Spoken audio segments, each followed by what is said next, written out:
رسول اللہ صلی اللہ علیہ وآلہ وسلم نے اس لیے فرمایا تھا اذا اقترب الزمان لم تكد رؤيا المسلم تكذب واصدقكم رؤيا اصدقكم حدیثا.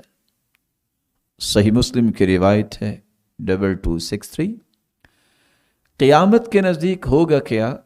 خواب دیکھیں گے، اور مسلمانوں کے خواب ان کی حقیقت کیا ہوگی؟ جس کی زبان سے سچ اکثر نکلتا ہے ان کے خواب بھی سچے ہوں گے.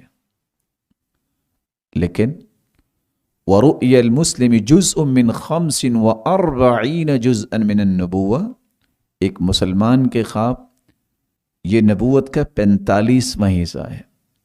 اور خواب کی 3 قسمیں ہیں. وَالرُّؤْيَا 3 فَرُؤْيَا الصَّالِحَ بُشْرَى مِنَ اللَّهِ، اچھے خواب یہ اللہ کی طرف سے بشارت ہوتے ہیں.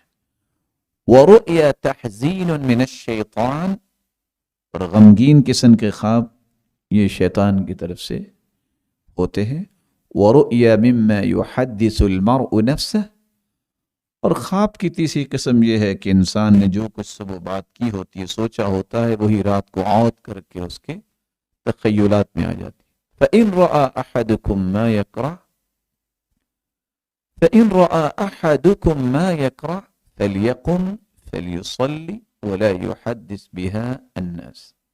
اگر تم میں سے کوئی شخص ایسا خواب دیکھتا ہے جو اسے اچھا نہیں لگا، اس کو چاہیے کہ وہ کھڑا ہو اور اٹھ کے نماز پڑھے اور لوگوں کو نہ بتائے.